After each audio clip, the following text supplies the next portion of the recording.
تمام تعریفیں حمد و ثنا اللہ تبارک و تعالیٰ کے لیے، اور ہر قسم کے درود و سلام نبی اکرم نور مجسم شفیع معظم احمد مجتبیٰ جناب حضرت محمد مصطفیٰ صلی اللہ تعالیٰ علیہ وسلم کی ذات والا صفات کے لیے حمد و صلات کے بعد رمضان المبارک کا دوسرا جمعہ ہے۔ اللہ تبارک و تعالیٰ امت مسلمہ پہ اپنا خاص فضل فرمائے، اور اللہ تبارک و تعالیٰ ہمارے حال پر رحمت کی نظر فرمائے۔ قرآن مجید میں اللہ کریم نے فرمایا ہے کہ ہم نے جنوں اور انسانوں کو اپنی عبادت کے لیے پیدا فرمایا ہے۔ وَمَا خَلَقْتُ الْجِنَّ وَالْإِنسَ إِلَّا لِيَعْبُدُونَ، اور یہاں لیعبدون کا معنی تمام مفسرین نے کیا ہے لیعرفون۔ ہم نے جن اور انسان کو اپنی معرفت کے لیے پیدا فرمایا، اپنے قرب کا سفر کرنے کے لیے پیدا کیا۔ اللہ تبارک و تعالیٰ نے انسان کے لیے سارا کچھ بنایا۔ هو الذی خلق لکم ما فی الارض جمیعا، فرمایا زمین میں جو کچھ ہے سارا تیرے لیے بنایا۔ کسی کو آپ نوکری پہ رکھتے ہیں، اس کے ساتھ معاہدہ یہ ہوتا ہے کہ یہ تجھے رہنے کے لیے مکان دیا جائے گا، 3 وقت کا کھانا دیا جائے گا، 2-3 دفعہ پینے کو چائے ملے گی، اور اتنی تنخواہ ہم ہر مہینے تمہیں ادا کریں گے۔ اور پھر ڈیوٹی یہ ہے کہ یہ مشین ہے، اس پر تم نے صبح 8 بجے سے 4 بجے تک کام کرنا ہے۔ اب وہ شخص کیا کرتا ہے؟ وہ تنخواہ بھی وصول کرتا ہے، مکان پہ بھی قبضہ کر لیتا ہے، اور وہ 3 وقت کھانا بھی کھا لیتا ہے، چائے بھی پی لیتا ہے، اور مہینے کے بعد تنخواہ بھی وصول کر لیتا ہے، پر مشین پہ کھڑا نہیں ہوتا۔ تو اس کا مالک اسے رکھے گا؟ بولتے نہیں آپ حضرات، رکھے گا اسے؟ چھٹی کرا دے گا۔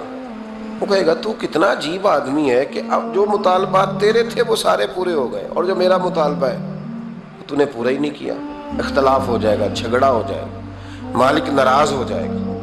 سمجھانے کے لیے مثال دے رہا ہوں کہ ہم نے کیا کیا ہے۔ ہم نے اللہ کی دی ہوئی زمین پر گزارا بھی کیا، اس کا دیا ہوا رزق بھی کھایا، اللہ نے اولاد دی ہمیں، اللہ نے صحت دی، سارا کچھ دیا۔ تو جو مطالبے ہمارے تھے وہ تو سارے پورے ہو گئے، اور جو رب کا مطالبہ تھا کہ میرے قرب کے رستے کا سفر کرو، تلاش کرو، وجاہدوا فی سبیل اللہ، میرے رستے میں مجاہدہ کرو، جد و جہد کرو، آگے بڑھو، وہ ہم نے کب کرنا ہے؟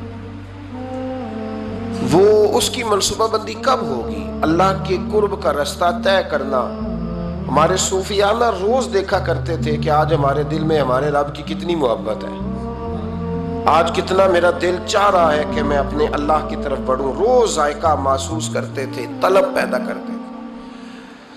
ہمارے مزاجوں کے اندر ہر چیز کی طلب پیدا ہو گئی ہے، لیکن وہ جو ایک خاص ذوق تھا نا اللہ کے قرب کا، اس کی چاہت، اس کی طلب، اس کی طرف بڑھنا، محسوس کرنا کہ میرا رب ہے، محسوس کرنا کہ میں کسی کا بندہ ہوں، مجھے کوئی رزق دیتا ہے۔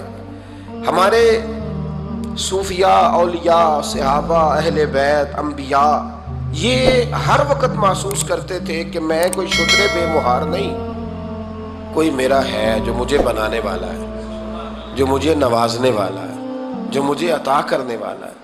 وہ اپنے رب کی چاہت کرتے، اپنے رب سے محبت کرتے، اپنے رب کی طلب پیدا کرتے، شوق بڑھاتے روز عبادت کا۔ ان کے اندر ایک جذبہ تھا جو روز پروان چڑھتا تھا۔ 5 نمازیں پڑھنے کے باوجود وہ اشراق پڑھتے، چاش پڑھتے، تہجد پڑھتے، صلاۃ اللیل پڑھتے، وہ قرآن پاک کی تلاوت کرتے۔ پھر بھی کبھی ان کا ذوق آتا تو وہ دنیا سے کٹ کے مصلی پہ آ کے بیٹھ جاتے، لیکن وہ درد، وہ ذائقہ، وہ کیفیت، وہ چیزیں مان پڑتی جا رہی ہیں۔ قوم اگر کبھی کو مسئلہ پوچھتی ہے تو بڑا عارضی سا، رب دا طالب کوئی نہ ملیا، جو ملیا طالب زردہ ہو۔ حضرت سلطان بابو فرماتے ہیں کہ مطلب کدھر گئے لوگ جو رب کو طلب کرتے تھے، جن کی خواہش تھی کہ ہمیں اللہ کا قرب نصیب ہو، پیارے رسول صلی اللہ علیہ وسلم کی معرفت کا ذوق ہمیں نصیب ہو، وہ کہاں گئے؟ ہمارا ایک مقصد تھا، دیکھیں نا بڑا پیار آتا ہے اللہ کو اس بندے پہ۔ حضرت علامہ اسماعیل حقی رحمۃ اللہ علیہ فرماتے ہیں کہ اللہ نے فرشتوں سے کہا کہ میں نے انی جاعل فی الارض خلیفہ، زمین پہ نائب بناؤں گا۔ قالوا تجعل فیہا من یفسد فیہا ویسفک الدماء ونحن نسبح بحمدک ونقدس لک قال انی اعلم ما لا تعلمون۔ فرمایا میں زمین پہ نائب بنانے والا ہوں، تو کہنے لگے یا اللہ وہ تو فساد پھیلائے گا، خون ریزی کرے گا۔ تو اللہ نے فرمایا جو تم جانتے ہو وہ میں، جو میں جانتا ہوں وہ تم، جو میں جانتا ہوں وہ تم نہیں جانتے، تمہیں نہیں پتا۔ تو علامہ اسماعیل حقی فرماتے ہیں وہ کیا تھا جس کو فرشتوں کو نہیں پتا تھا؟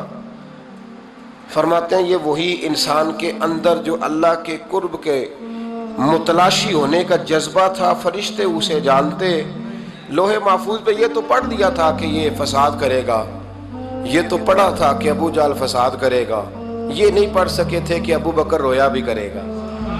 یہ تو پڑھ لیا تھا انہوں نے، یہ تو پڑھ لیا تھا کہ اخنس بن شریک تلواریں نکال کے لوگوں کو قتل کرے گا۔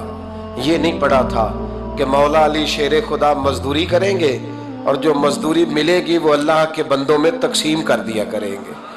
یہ تو انہوں نے پڑھ لیا تھا کہ ابو البختری، ابو لہب یہ لوگوں کے گلے کاٹیں گے، پر یہ نہیں پڑھا تھا کہ عثمان غنی رضی اللہ تعالیٰ عنہ قحط کے زمانے میں بھی کروڑوں کا مال اللہ کے راستے میں خرچ کر دیا کرے۔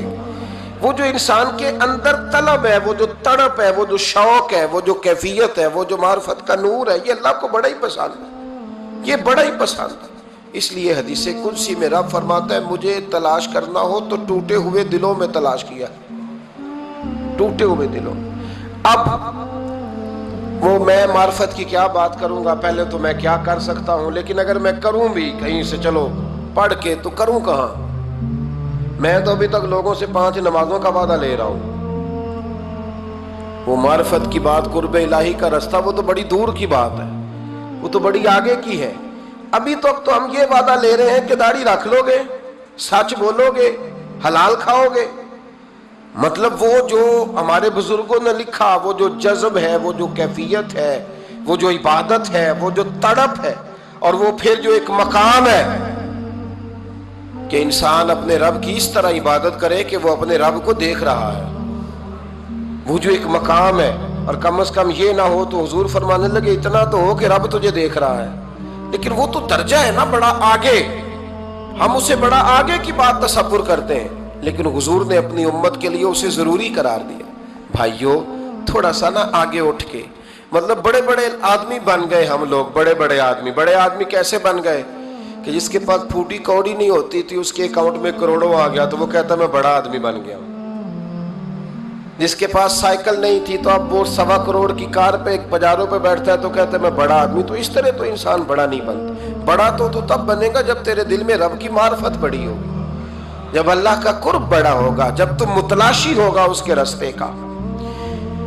بہت سارے راستے ہیں اللہ کی طرف جانے کے، لیکن 3 باتیں قرب الہی کے لیے ہمارے بزرگوں نے بڑی زبردست لکھی ہیں۔ سب سے پہلی بات یہ ہے، صوفیاء فرماتے ہیں کہ اگر رب کا قرب چاہتے ہو تو ہر وقت اپنے رب کی رحمت کی امید رکھا کرو۔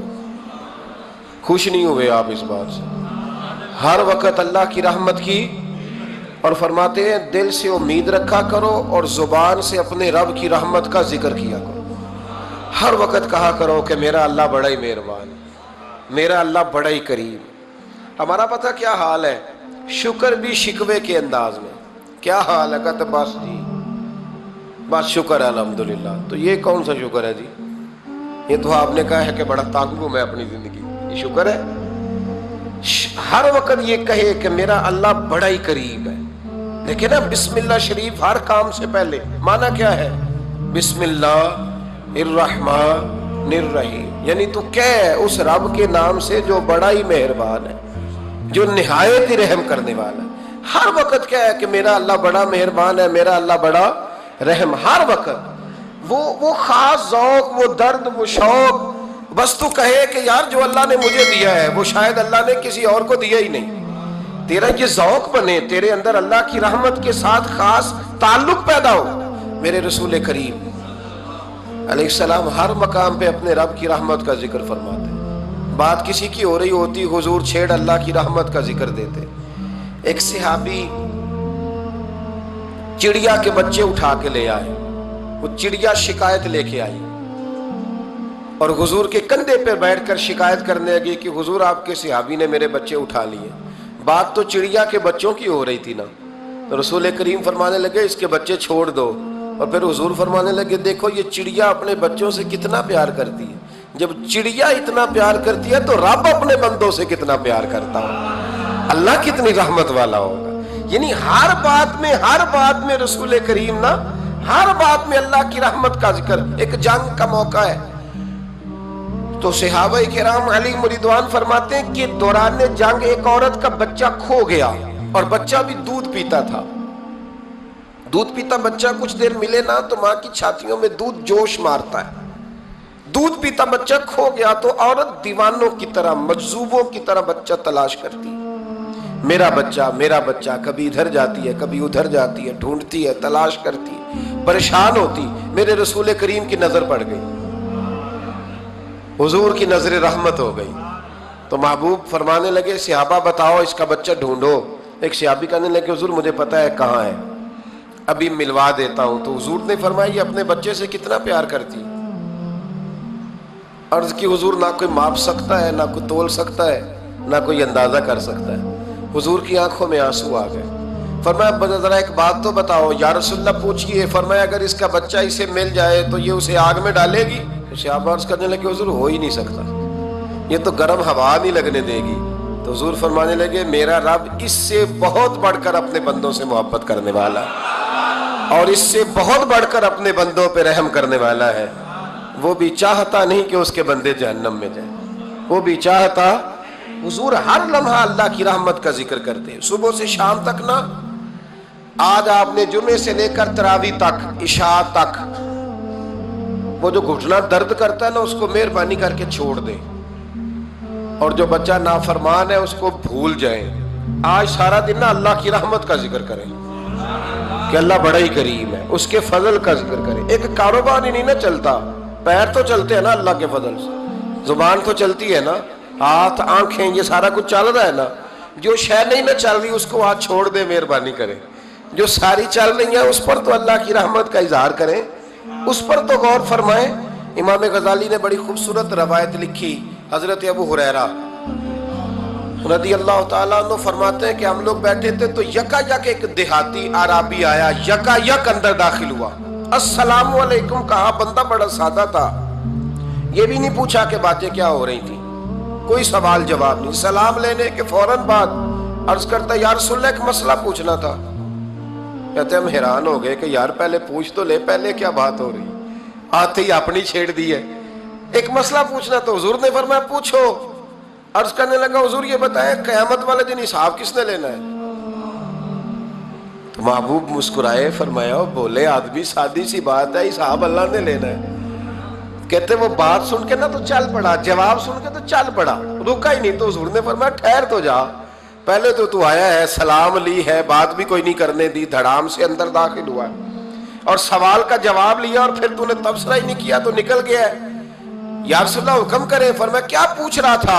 حضور پوچھا ہے کہ حساب کون لے گا. تو حضور فرمانے لگے میں نے بتایا اللہ لے گا. تو بولا کیوں نہیں. کہنے لگا یا رسول اللہ بس اتنا ہی پتہ کرنا تھا, اگر اللہ نے حساب لینا ہے تو پھر ہم نے باجی جانا ہے انشاءاللہ, پھر باجی جانا ہے. تو حضور فرمانے لگے کس طرح. کہنے لگا یا رسول اللہ جب وہ کریم غالب آئے گا نا, جب اس کا غلبہ آئے گا تو وہ بڑا کریم ہے, اس نے معاف ہی کرنا ہے, اس نے معاف ہی کرنا ہے, اس نے کرم ہی کرنا ہے. عدل کرے تے تھر تھر کمبن, عدل کرے تے پھر تھر تھر کمبن, اچیاں شانہ والے تے فضل کریں تے بخشے جاون, میرے جائے منہ کالے. فرمایا اس نے معاف ہی کرنا ہے. حضرت ابو ہریرہ کہتے ہیں کہ حضور نے فرمایا ٹھیک ہے تو جا. وہ چلا گیا تو حضور رونے لگے. فرماتے ہم نے عرض کی حضور کیا ہوا. تو محبوب فرمانے لگے بندہ بڑا سادہ تھا پر بات بڑی کھری کر گیا ہے, بڑی کھری بات کر گیا ہے. کریم جب غالب ہوتا ہے تو معاف ہی فرماتا ہے. تو بھائی سادے لوگوں کو بھی پتا تھا کہ اللہ کی رحمت کی بات. ہمارے گھروں میں، ہماری گفتگو میں، ہمارا ایک دوسرے سے ملنا، ناراض نہ ہونا، مایوسی کی باتیں کرتے ہیں. مایوسی، میں انتظار میں ہوں کہ کوئی بندہ مجھے ملے اور آ کے کہے میں بڑا راضی ہوں، بتائے اللہ کا شکر کیسے کرنا. میں انتظار میں ہوں، اتنے سالوں میں مجھے بندہ کوئی نہیں ملا. جو ملا اس نے یہی کہا پریشان بڑا ہوں، دعا کر دیں. بڑی اذیت ہے، سب سے زیادہ میں ہی تنگ ہوں. کچھ کرے، کوئی وظیفہ بتائیں، کوئی تعویذ دیں، کوئی ملے نا یار، کوئی ملے، کوئی کہے کہ الحمدللہ تعالی. اور میں نے تعلیم کے لیے صرف اور اظہار نعمت کے لیے، تشکر کے لیے کئی دفعہ آپ کے سامنے یہ کہا ہے کہ الحمدللہ جس طرح کے استاد مجھے ملے شاید کسی کو نہ ملے. اور میں نے اظہار تشکر کے طور پر کہا ہے پھر کس طرح کے شاگرد مجھے ملے ہیں، اتنے اچھے فرما بردار شاید کسی کو نہ ملے. اور جس طرح کے سادے اور درویش ماں باپ اللہ نے مجھے عطا فرمایا. اب تو بڑا تیز لوگوں کا زمانہ ہے نا، شاید کہیں میسر آئے. اور میں کہا کرتا ہوں اتنے فرما بردار مرید بھی نہیں ملتے. لوگ تو کہتے ہیں فرما بردار نہیں ملتے. ہمیں الحمدللہ فرما بردار، تابع دار ہر لحاظ سے اچھے ملے. اس کی وجہ یہ ہے کہ جیسے مرشد اللہ نے ہمیں عطا فرمایا، ایسا کسی کو اللہ نے عطا. تو شکر کریں اللہ کی نعمتوں، شکر کریں. بس جہاں بیٹھیں گے جملے ٹوٹیں گے، جہاں بیٹھیں گے پریشانی. مجھے کچھ بندے ایسے ملتے ہیں دنیا میں جو صرف وہ اکیلے ہی ٹھیک ہے. یعنی ابا جی نے بھی ظلم ہی کیا ساری زندگی، اماں نے بھی ظلم ہی کیا، استاد بھی سارے غلط مل گئے، اور ہر بندہ ہی انہیں، اور پھر بعد میں اولاد ملی تو نافرمان ہی مل گئی. تو میں کہتا ہوں یار یہ ہو نہیں سکتا. ویسے بہرحال چلو اگر تو کہتا ہے تو بات سمجھ میں آتی ہے کہ ہو سکتا ہے کوئی سانحہ ایسا ہو گیا ہو. اللہ کی رحمت کی بات کریں. میرے نبی کریم علیہ السلام نے فرمایا بندہ سادہ تھا پر بات پتے کی کر گیا. یہاں تک لکھا امام صفوری نے کہ قیامت کے دن اللہ ایک بندے کے لیے دوزخ کا حکم دے گا. بندہ جہنم کی طرف جا رہا ہے، فرشتے زنجیریں ڈال کے کھینچ کر لے جا رہے ہیں. بندہ جا رہا ہے دوزخ کی طرف، فرشتے کھینچتے ہیں تو وہ پھر مڑ کے پیچھے دیکھتا ہے. توجہ ہے میری بات پر؟ ادھر دیکھنا ذرا. وہ کئی دفعہ کسی کو کھینچتے ہیں نا تو مڑ مڑ کے پیچھے دیکھتا ہے. چلو آپ کو سمجھاتا ہوں، سمجھ آ جائے گی. وہ جب سکول جانے کو دل نہیں نہ کرتا تھا جی، انتے سی لیکچر دینے نا اپنے بچیاں نو، اور بڑا 1.5 گھنٹے کا، بچے ناراض نہ ہو جائے. جب وہ کبھی جس نلائق کا سکول جانے کو دل اور اس کو کھینچتے تھے تو وہ پلٹ پلٹ کے پیچھے جاتا نہیں. اسی طرح مدرسے میں بھی جب آتے ہیں تو کئی بچے ایسے ہوتے ہیں جو آتے نہیں تو کھینچ کھینچ کے نہیں لے جاتے کئی دفعہ. تو جب کھینچ کے فرشتے جہنم کی طرف لے جا رہے ہیں، کھینچتے ہیں تو پلٹ کے پھر پیچھے دیکھتا ہے، پھر فرشتے کھینچتے ہیں پھر پیچھے دیکھتا ہے، پھر فرشتے. ذرا نظارہ دیکھنا، دوزخ کو لے جا رہے ہیں، پلٹ پلٹ کے اللہ کی طرف دیکھتا ہے. دوزخ کا دروازہ آ گیا، پھر پیچھے دیکھ رہے ہیں. رب کریم نے فرمایا اسے واپس بلاؤ. رحمت دا دریا الہی، بلاؤ اسے واپس. واپس آیا. اللہ نے فرمایا بتا تو پلٹ پلٹ کے کیا دیکھتا تھا؟ ویسے اللہ کو نہیں پتا کیا دیکھ رہا ہے، کیا دیکھ رہا تھا. تو رو پڑا، عرض کرنے لگا مالک میرا یقین تھا کہ تو بڑا ہی کریم ہے. اللہ میرا ایمان تھا تو بڑا رحیم ہے. اللہ میرا ذہن تھا تو معاف کرنے والا ہے. جب فرشتے کھینچتے تھے نا تو شیطان مجھے کہتا تھا اب تو جہنم میں جائے گا، پر میرا یقین کہتا تھا نہیں، رب نے معاف کر دینا ہے، اللہ نے معافی دے دینی ہے، بخشا جاؤں گا. پھر شیطان کہتا تھا جب فرشتے کھینچتے تھے، میں کہتا تھا نہیں معافی مل جائے گی. یا اللہ دوزخ کا دروازہ آ گیا پر میری امید نہیں ٹوٹی. اللہ دروازہ جہنم کا آ گیا پر میری امید نہیں ٹوٹی. اور جب میں نے آخری دفعہ پلٹ کے دیکھا تیری آواز آئی کہ واپس لاؤ، تو میرے اندر سے آواز آئی کہ لے بھئی تیرا یقین جیت گیا ہے، تیرا ایمان جیت گیا ہے، تیرے اندر کی روحانیت کامیاب ہو گئی. بندے اور رب کی باتیں ہو رہی ہیں تو فرشتے چپ کر کے کھڑے. تو رب نے فرمایا تم خاموش کھڑے ہو. عرض کی یا اللہ اب اس کا کرنا کیا ہے؟ فرمایا کرنا کیا ہے؟ جو میری رحمت کی اتنی زیادہ امید رکھے اسے جہنم میں ڈال دوں؟ یہ کیسے ہو سکتا ہے؟ اس کو پکڑو اور میرے فضل کے ساتھ اسے جنت عطا کر دو. تو پہلی بات یہ کہ اللہ کی رحمت کی امید رکھیں. صبح سے شام تک کہیں الحمدللہ. کیا کہیں؟ ایک ہوتا ہے تکبر کے طور پر بڑھ کے مارنے کے لیے ذکر کرنا، وہ منع ہے. ڈینگے نہیں مارنی، بلکہ اللہ کی رحمت کا ذکر کریں تشکر کے لب و لہجے، تشکر کے لب و لہجے۔ ہمارے نا لفظوں سے شکوے چھلکتے ہیں، ہمارے جملوں سے چھلکتا ہے کہ ہم پریشان ہیں، ہماری باتوں سے محسوس ہوتا ہے کہ ہم کسی وجہ سے بڑی تکلیف میں ہیں، اس کو نکال دیں۔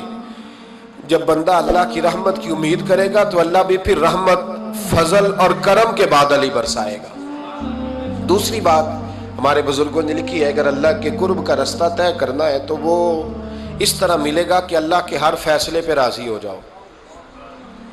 جہاں اللہ نے مجھے بٹھایا میں راضی ہو جاؤں، جہاں اللہ تبارک و تعالیٰ نے میرے بھائی کو بٹھایا ہے وہاں میرا بھائی راضی ہو، جہاں جہاں اللہ نے ہمیں بٹھایا ہے ہم اس جگہ پہ راضی۔ معاملہ پتہ کیا ہے، ہم اپنی مرضی کا فیصلہ چاہتے ہیں اور مرضی تو اللہ کی چلے گی، مرضی اللہ کی چلے گی۔ میرے رسول کریم علیہ السلام نے صحابہ سے پوچھا تم کون ہو؟ حضور مومن، فرمایا ایمان کی دلیل دو۔ یہ بات مجھ سے کو پوچھے تو شاید میں جھگڑا کروں کہ ایمان کی دلیل۔ حضور نے فرمایا کون ہو؟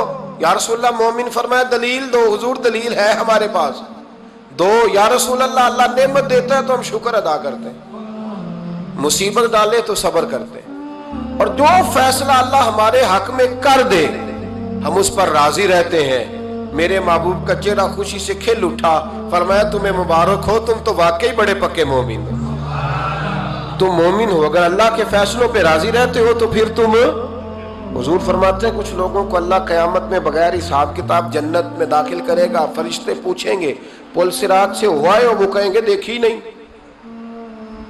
میزان عمل تلوائے، وہ کہیں گے دیکھا ہی نہیں، کیسے آ گئے؟ تو کہیں گے خدا کے فضل سے آ گئے۔ فرشتے پوچھیں گے تمہارا عمل کیا تھا؟ وہ کہیں گے کچھ بھی نہیں، عام لوگوں کی طرح نماز پڑھتے تھے، روزہ رکھتے تھے، حج فرض ہوا تو کیا، زکوٰۃ اگر ہمارے اوپر لاگو ہوئی تو دی، عام روٹین کے معاملات۔ تو فرمایا اتنی بڑی فضیلت کے بغیر حساب کتاب جنت، کوئی تو وجہ ہوگی۔ تو بندے عرض کریں گے وجہ ایک ہی تھی کہ رب جو ہمارے حق میں فیصلہ کرتا تھا ہم اس پر راضی ہو جایا کرتے، ہمیں کوئی شکوہ اس پر رہتا۔ علامہ ڈاکٹر محمد اقبال رحمت اللہ علیہ، توجہ ہے میری بات پر؟ ادھر دیکھنا ذرا میری طرف، اللہ آپ کو خوش رکھے۔ کچھ لوگ نا جی کہتے ہیں ڈاکٹر اقبال نے داڑھی کیوں نہیں رکھی تھی؟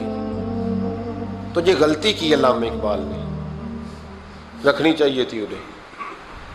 ناراض ہو گئے آپ لوگ؟ جو جس کی غلطی ہے وہ اس کی، یہ غلطی ہو گئی ان سے، انہوں نے نہیں ٹھیک کیا۔ اب اقبال کے داڑھی نہ رکھنے سے کیا سنت کی مخالفت پر اسے ڈگری دی جائے گی؟ وہ میں ہی کیوں نہ ہوں، جو کام خلاف سنت ہے وہ بہرحال۔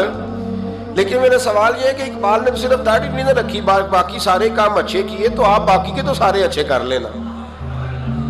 اقبال نے جو کام کیا، جو دین کا درد دیا، جو پیغام دیا، جو جد و جہد کی، اس کو تو سمجھ لو نا۔ مطلب صرف داڑھی پہ آ کے دلیل پکڑتے ہو۔ علامہ اقبال نے مکان بھی نہیں بنایا اپنا، کتنا بڑا آدمی ہے، کوئی جائیداد ہے اس کی؟ تسی بھی چھوڑو مکان سارے۔ اقبال وہ دیکھیں نا، بابے بلے شاہ کی لوگ مثال دے دیں گے، بابا صاحب مجذوب آدمی تھے، تو بابا صاحب کے حصے میں تو کئی مربع زمین آتی تھی، وہ بھی انہوں نے نہیں لی۔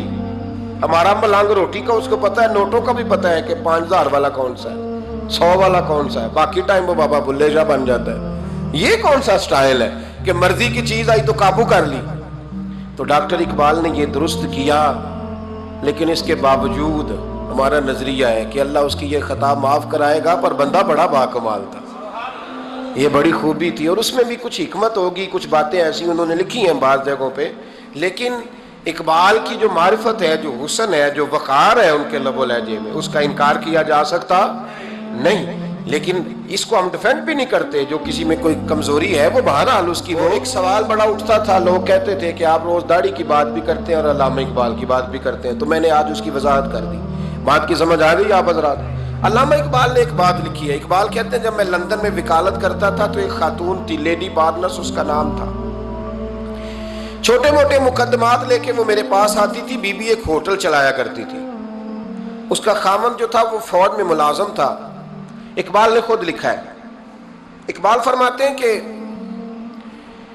ایک دن وہ خاتون پھر کسی کیس کے سلسلے میں میرے پاس آئی، تو جب وہ آئی تو اس نے نقاب اوڑھا ہوا تھا، برقع کیا ہوا تھا، تو چونکہ اس نے نقاب اوڑھا تھا مسلمانوں کی نشانی تھی۔ نقاب اوڑھنا کن کی نشانی ہے؟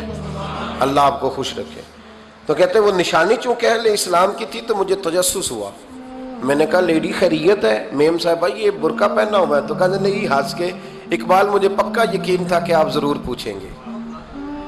تو میں نے کہا اچھا تو یہ برقع؟ تو کہنے لگی الحمدللہ میں مسلمان ہو گئی۔ تو میں نے فوراً کہا کہ آپ کا شوہر تو فوج میں ملازم ہے، فوجی کے لیے بدلنا اور پھر ملکی قانون اور یہ چیزیں۔ تو کہنے لگی اس نے مجھے کیا کہنا تھا، وہ خود کلمہ پڑھ گیا۔ تو کہتی ہیں میں اور متجسس ہوا، وہ کیس کی بات کرتی تو میرا تجسس بڑھ گیا۔ میں نے کہا تو کیس چھوڑ کے بتا کلمہ کیسے پڑھا؟ تو کہنے لگی اقبال اصل بات یہ ہے کہ میں نا بے اولاد تھی، خاوند بھی بڑے اچھے پیسے کماتا، میں خود بھی ہوٹل چلاتی، پر ڈپریشن اور ٹینشن اور بلا وجہ کی پریشانیاں جان نہیں چھوڑ۔ یہ ٹینشن اور ڈپریشن کا نا مجھے عربی ترجمہ کوئی نہیں ملا۔ یہ ڈپریشن اور ٹینشن کا نا میں نے تلاش کیا ہے، لیکن مجھے عربی لغت کے اندر ان کے معنی مجھے لگتا ہے کہ اس زمانے میں یہ چیزیں تھی ہی نہیں، ہوتی تو ان کا کوئی نام بھی، یہ آج ہے نا تو اس لیے آج کے زمانے میں ہی نام ہے مفت کا، مفت کی پریشانی۔ تو کہتی ہے مجھے ٹینشن اور ڈپریشن رہتی تھی ہر وقت، بڑی میں پریشان رہتی تھی۔ میرے ساتھ ایک عجیب واقعہ ہوا کہ میرے ہوٹل میں نا ایک بابا جی برتن مانجتے تھے، بوڑھے آدمی تھے، 70 سال کے قریب عمر تھی۔ ان کا ایک بیٹا تھا، ایک بہو تھی، ایک پوتا تھا، لیکن وہ بیچارے بیٹا بیمار رہتا تھا تو لہٰذا وہ خود مزدوری کرتے۔ کہتی ہیں ایک دن وہ بابا جی میرے پاس آئے، کہنے لگے میم صاحبہ 2-4 دن کی چھٹی چاہیے۔ تو میں نے کہا خیریت ہے؟ کہنے لگے میڈم میرا بیٹا فوت ہو گیا۔ بیٹا، آپ کو پتہ ہے باپ کا جنازہ پڑھنا آسان ہے، بیٹے کا جنازہ اٹھانا بڑا مشکل کام۔ کہتی ہے میں کچھ لکھ رہی تھی، میرے ہاتھ سے قلم گر گیا، میں نے خود گاڑی بھیجی، بابا جی گاؤں چلے گئے جہاں وہ رہتے تھے۔ کہتی 2-3 دن کے بعد میں اور میرا شوہر گئے تو رستے میں ہم باتیں کر رہے تھے کہ کیا تعزیت کریں گے، ایک ہی بیٹا تھا، کوئی رشتہ دار بھی نہیں، تو اس کی تو کائنات اجڑ گئی، کن لفظوں سے اسے تعزیت کیا کہیں گے۔ کہتے جب ہم گئے تو وہ ٹوٹی ہوئی چٹائی پہ بیٹھا تھا، کچھ لوگ قریب تھے، ہم نے جا کے کہا بابا آپ مسلمان ہیں، ہم آپ کو کیا نصیحت کریں، ایک ہی بیٹا تھا، کہ کس طرح کر کے ہم آپ کو تسلی دیں۔ تو کہتے اس نے آنکھیں کھولی، بوڑھی آنکھوں میں ایمان کی روشنی، کہنے لگا بی بی کیا تعزیت کی بات کرتی ہو، میں نے کوئی پیسے جمع کرا کے بیٹا لیا تھا، خدا نے فضل سے دیا تھا، عدل سے لے گیا ہے، میں اپنے رب کے فیصلوں میں بڑا راضی ہوں، اللہ بڑا کریم ہے، وہ لے گیا، اس کا مال تھا۔ آپ یقین کریں ہمارے دیہاتی لوگ یہ کہا کرتے تھے، میں نے کانوں سے سنا ہے، ایک بوڑھے آدمی کا ایک دفعہ بیٹا فوت ہو گیا تو کسی نے اس سے کہا بابا چھوٹی عمر میں بچہ چلا گیا، تو مجھے لفظ نہیں بھولتے، کہنے لگے پتر اللہ دی فصل ہے، کچی وڈے تامی ہو دی۔ سنے آپ نے بھی کبھی یہ فکرہ، کچی وڈے تے پکی لے جائے تے تامی ہے جو ہو دی، تو جب اس کا جی چاہا وہ لے گیا۔ اللہ اکبر۔ وہ خاتون کہتی ہے کہ وہ بابا جی سے میں نے کہا کہ چلو آپ 1 مہینے کی چھٹی کر لے، تو کہنے لگا نہیں میڈم میں مسلمان ہوں، مفت کی روٹی نہیں کھاتا، مزدوری کر کے کھاتا ہوں، میں انشاءاللہ 2-3 دن کے بعد کام پہ آ جاؤں گا۔ کہتے ہیں وہ چند دنوں کے بعد آ گیا، اللہ کی قدرت کے ابھی 2-3 ماہ گزرے تھے پھر آیا، میڈم چھٹی چاہیے کچھ دنوں کی، میں نے کہا خیریت ہے؟ کہنے لگے وہ میری بہو بھی ہارٹ اٹیک سے فوت ہو گئی۔ کہتے اب میں بھی تڑپ گئی اور عیسائی ہو کہ میری آنکھوں میں آنسو آ گئے، میں نے کہا گھر کا دروازہ بند ہو گیا، اب یہ بیچارہ کیا کرے گا، وہ اپنے شوہر کے غم میں ہارٹ اٹیک سے فوت ہو گئی۔ کہتے ہم پھر 2-3 دن کے بعد تعزیت کے لیے گئے، پھر ٹوٹی ہوئی چٹائی، بوڑھا نہ اپنی انگلیوں سے زمین پر کچھ بنا رہا ہے۔ کہتے قریب گئی اور میں نے جا کے کہا بابا اب تو تسلی آپ نے خود ہی کرنی ہے، جو نظام تھا وہ تو ہو گیا۔ تو کہتے ہیں پھر اس نے آنکھیں کھولی، آسمان کی طرف دیکھا تو کہنے لگا بیٹی کوئی پریشانی نہیں، میرا بیٹا بغیر شادی کے بھی تو فوت ہو ہی سکتا تھا نا، بس میرے مالک نے جب چاہا جیسے چاہ ہوا، میں انشاءاللہ 2-4 دن کے بعد کام پہ آؤں گا، یہ میرا 3-4-5 سال کا پوتا ہے،